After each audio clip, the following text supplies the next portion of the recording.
From this video, I will be going to explain the second type of regression analysis or regression modeling that is called as multiple linear regression model.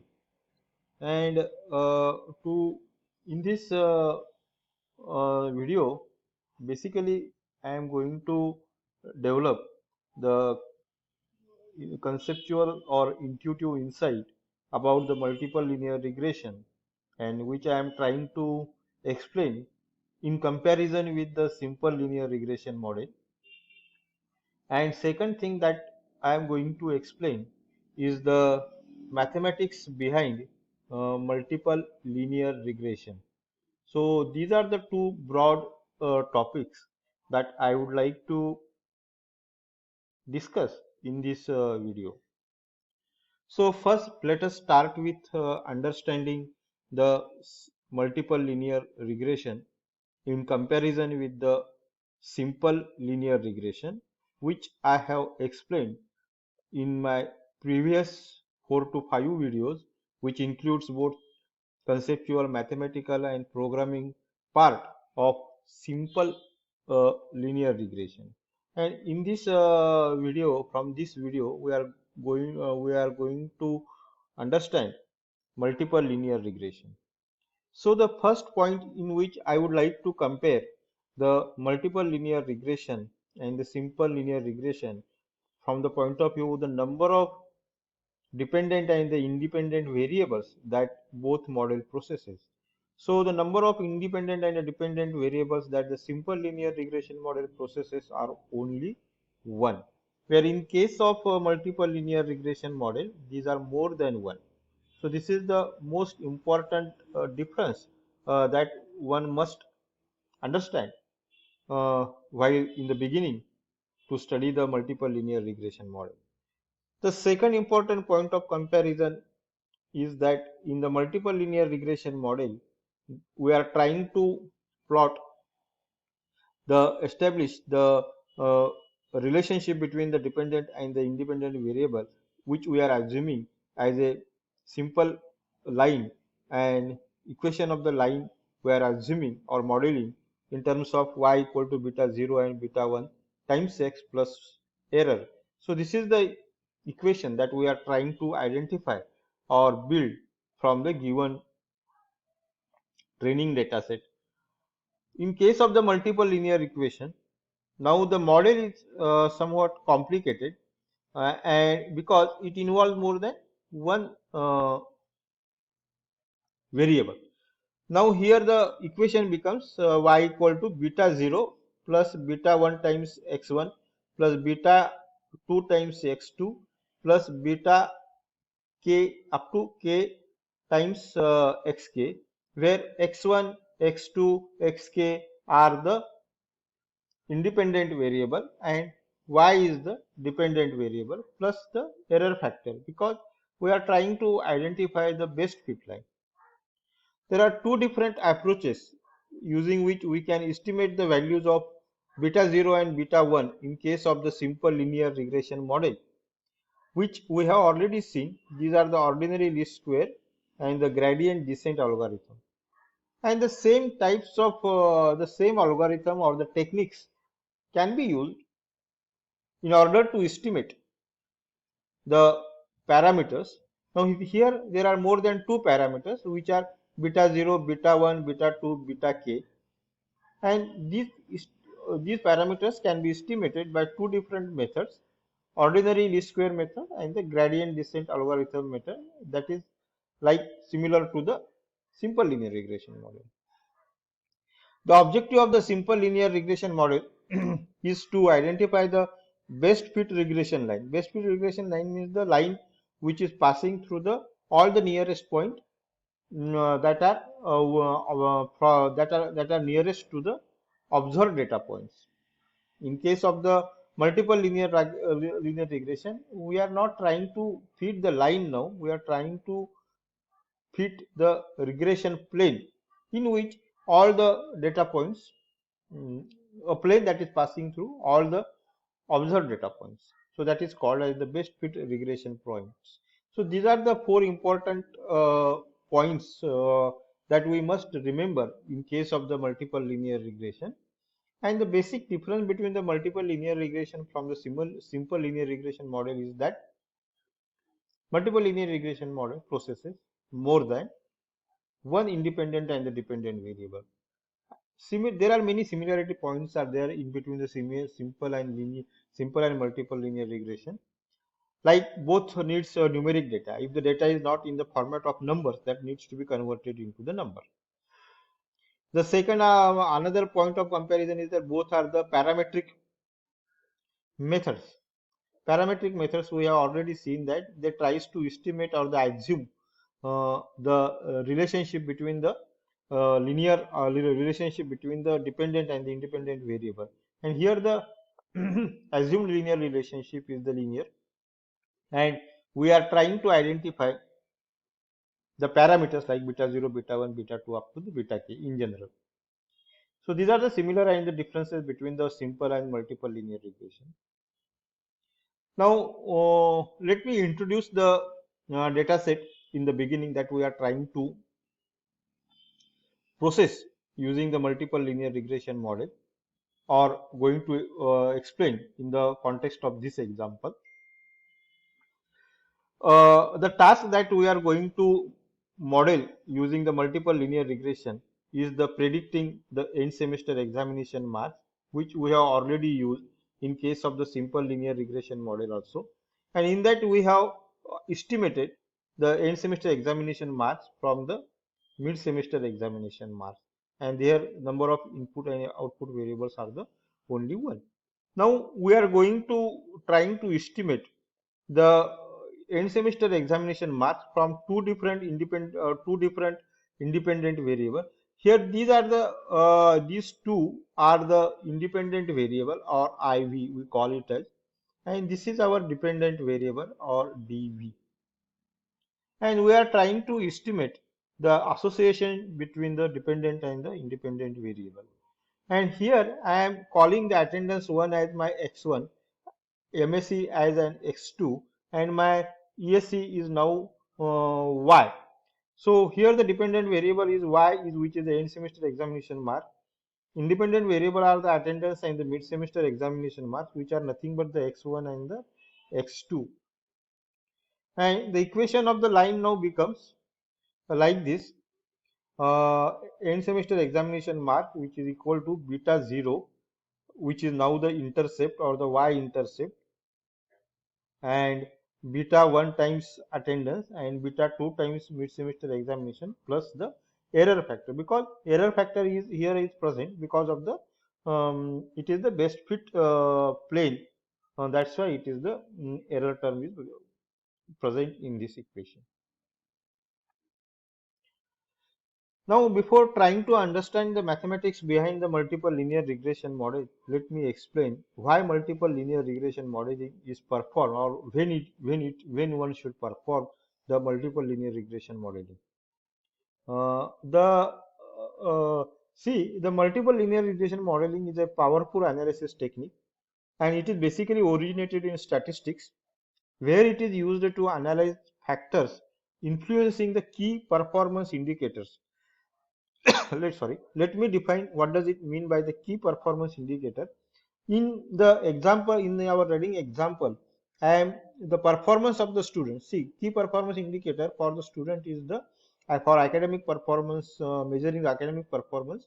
The end semester examination mark is the one of the key performance indicator, and it is well known fact that there are many factors which influences your end semester perform, like your classroom attendance, your mid semester examination performance, the number of hours that you have studied before the day of examination, from which book you have studied a particular topic, which online courses you have attended. So these are some of the factors that influence your the end semester examination marks. And here what multiple linear regression modeling is a powerful analysis technique where it is used to analyze factors influencing the key performance indicator. Here the key performance indicator is the ESC, and the factors that these influences are that for simplicity we are considering only two factors, that is attendance and the mid-semester examination mark. Now, after the question that we are trying to answer through the multiple linear regression modeling is that is there a relationship between the attendance and the mid-semester examination mark and end semester examination mark? Can a student perform very high without attending classes? Can a student perform a good grades without having good grades in the mid-semester examination? Such types of questions we are interested to answer. Then second type of question that we are trying to answer is how strong is the relationship between the attendance? Means if the attendance is the influencing factor, does it matters the most or whether the mid-semester examination matters the most? Then how accurately can we estimate the effect of each factor? Suppose that I am assuming that mid-semester examination plays a larger role as suppose the 70% of the marks that are contributed by the mid-semester examination as compared to the attendance of the student. Then how accurate these estimates are? Then how accurately can we predict the end semester examination mark from the given attendance and the mid-semester examination mark? Is the relationship linear? So these are some of the types of questions that we are trying to answer through multiple linear regression analysis. Basically, the multiple linear regression is an analysis technique in which we are trying to answer the influence of the uh, factors which influences the key performance indicators. Now let me explain the concept of key performance indicator and the factors which influence the key performance indicator by giving more examples. Let us consider this another example of a task like the predicting the performance of a batsman.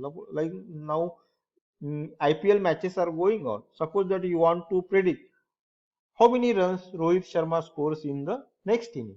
So which are the factors that you may consider?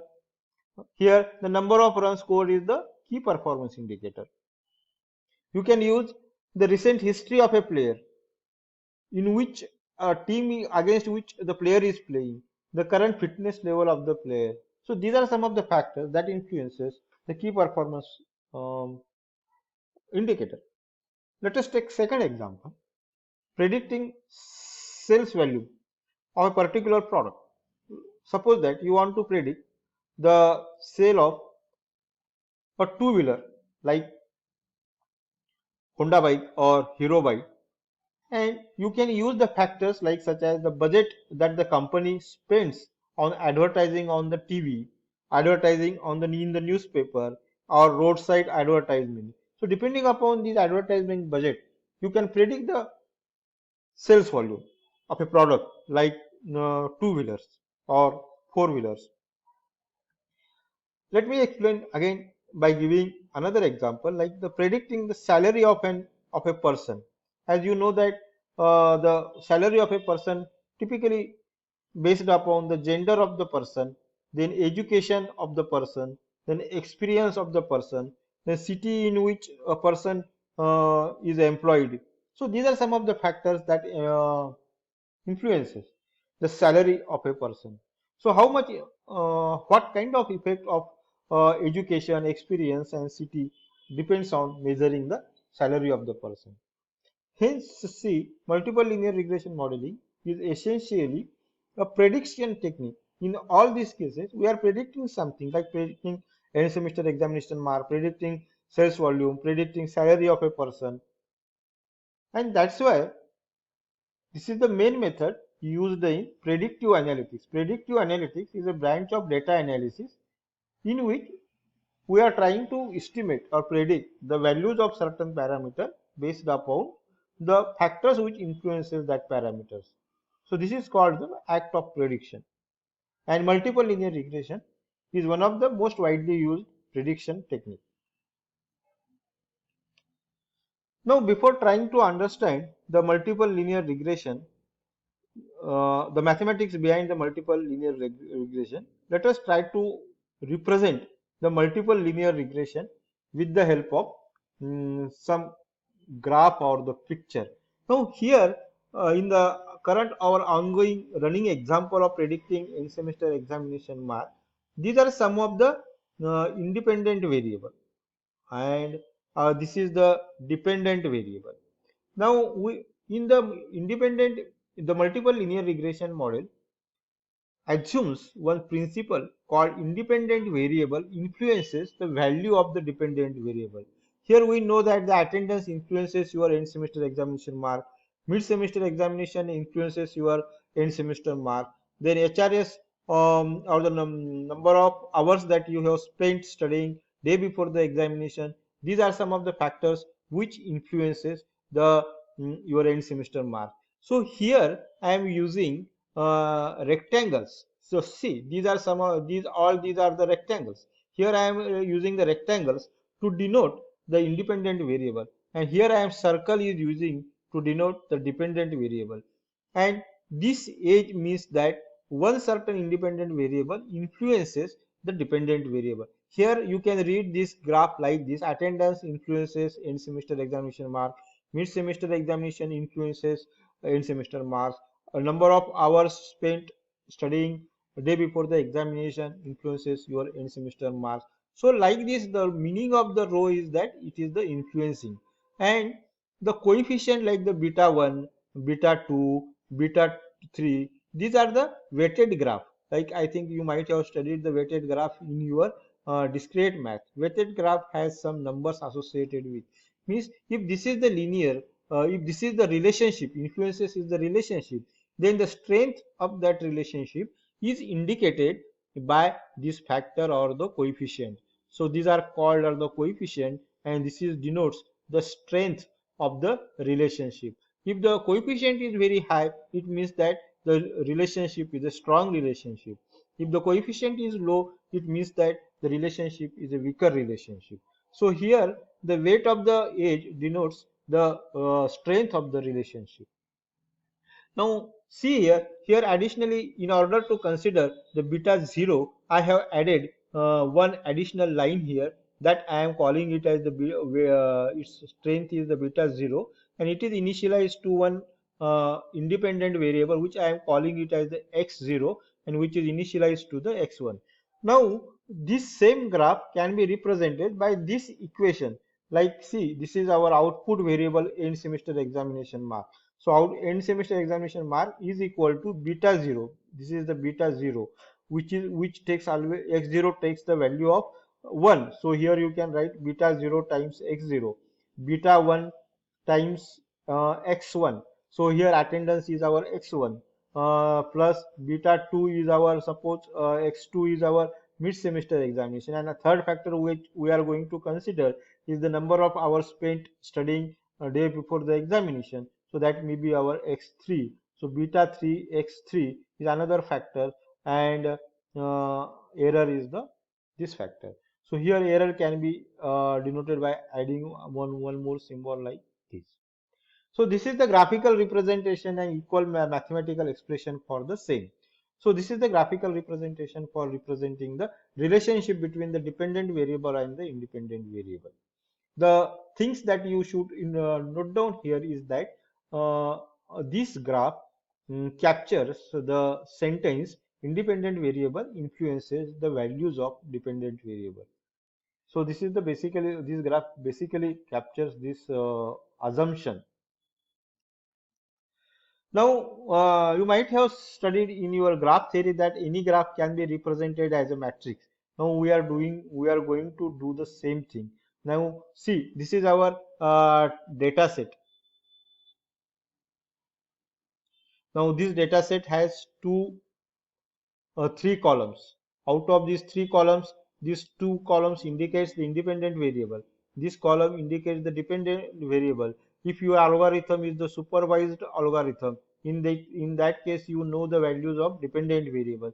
And multiple linear regression is the supervised machine learning algorithm.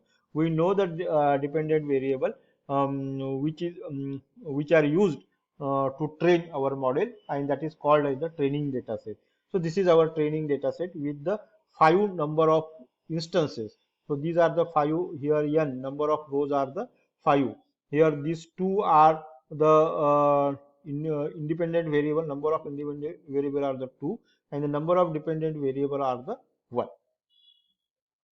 Now here this is our data set. It may be present in the CSV file or Excel sheet.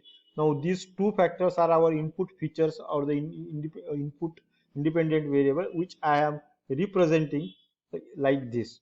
See, these are the readings 70, 10, 97, 92, 7, 67, 3, 82, 7, 16, 80 and 19. So these are the same I have replicated.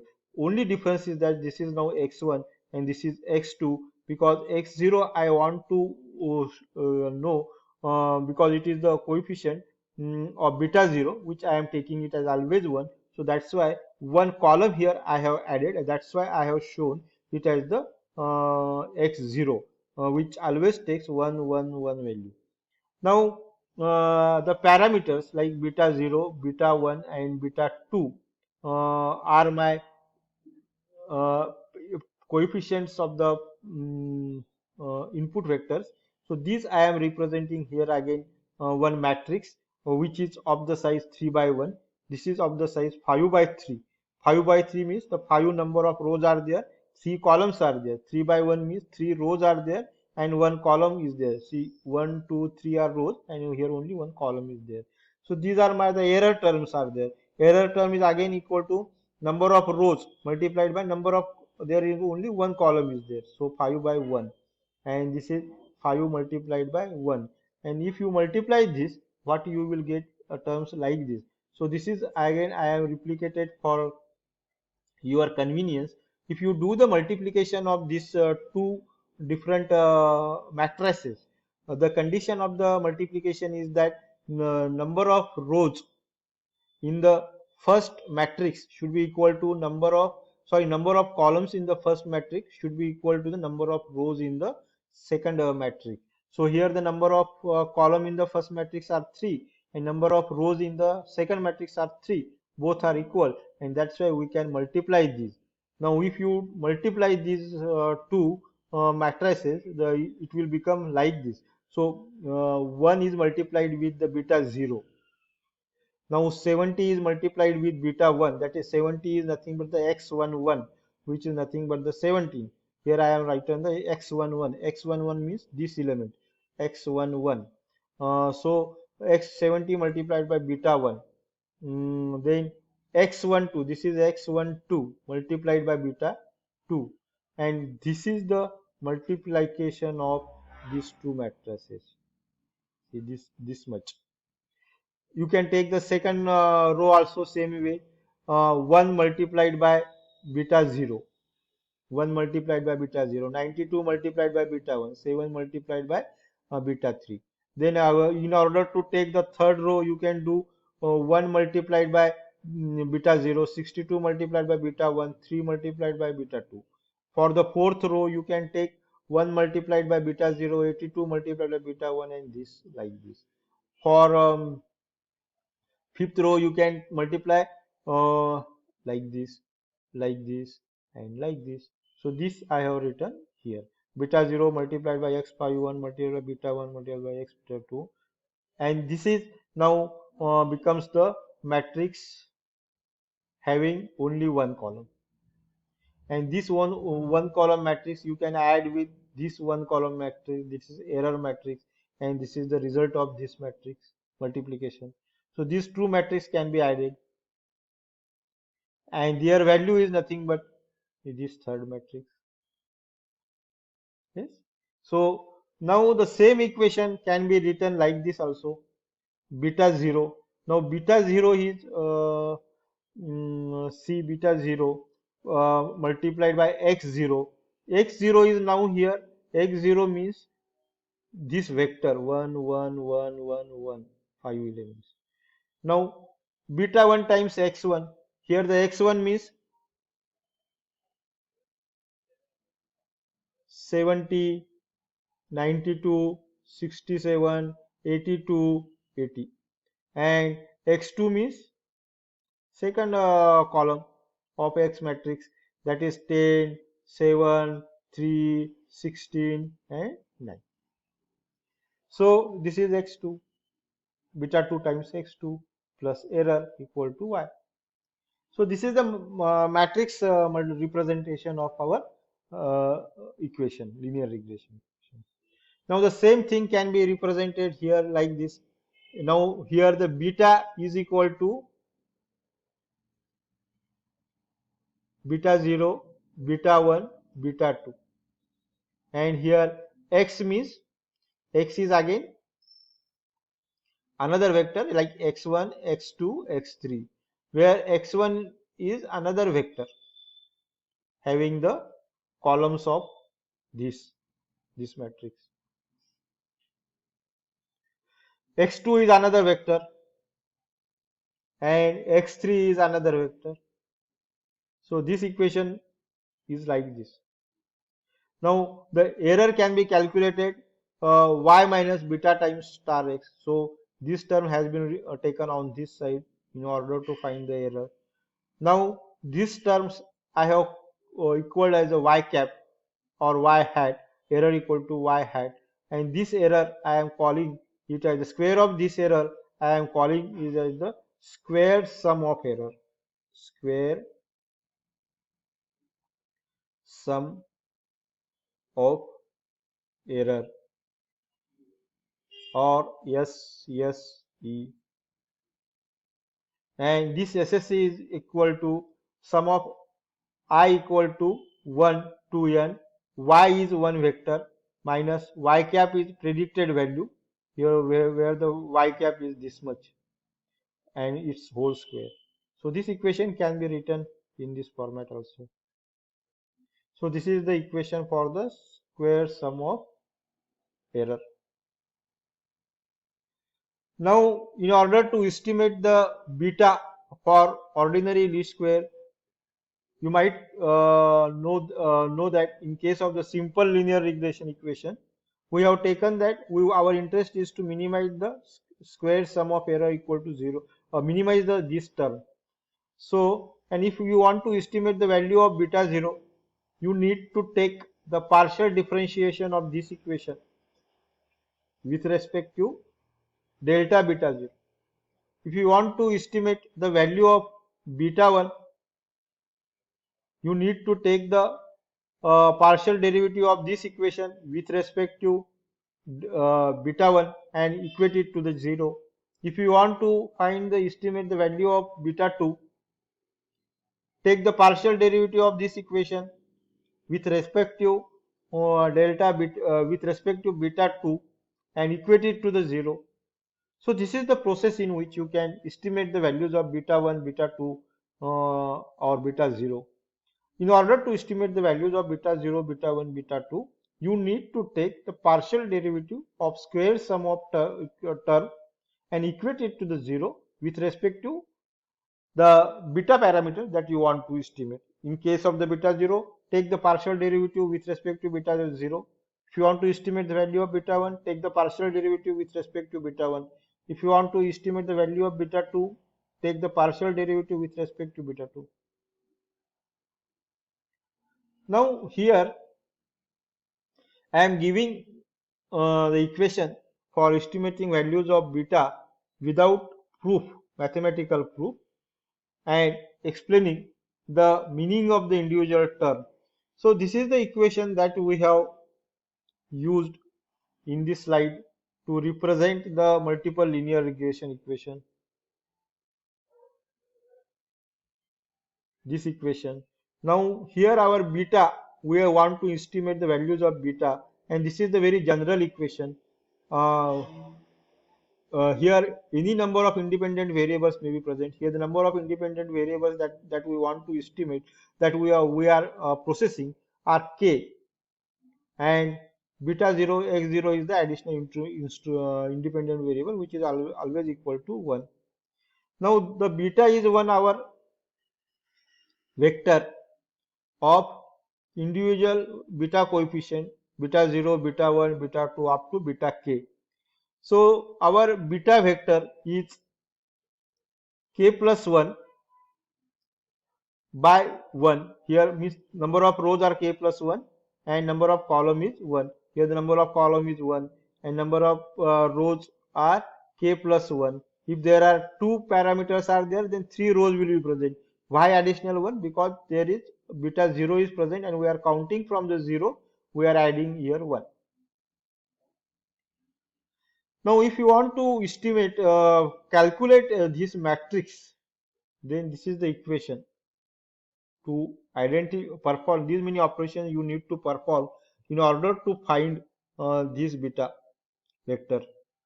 Here, X is our input data set or input feature. Take the transpose of the X. Here, the sample X I have shown here. See, this is our sample X and this is our sample Y.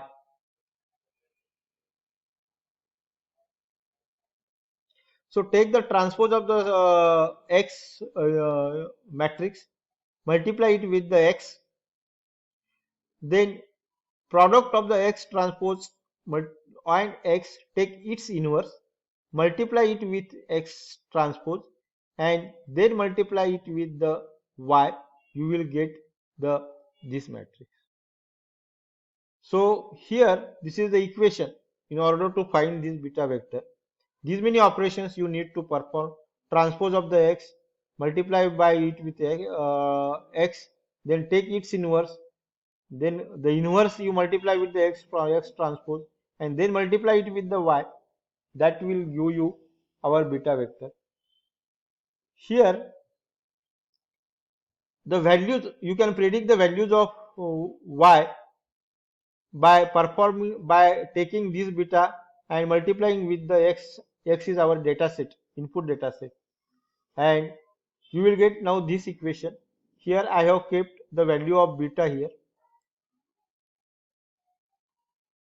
Value of beta is this much, which is nothing but this.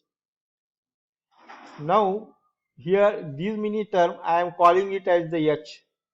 Y cap equal to H star Y, where this H means the hat matrix and the equation of hat matrix is X star X transpose X inverse multi, again take its product and its transpose. So this matrix is called as the hat matrix. So what we are going to do in the next session, I am going to take one example of how to perform these operations in order to predict beta 0, beta 1 and the beta 2. Thank you.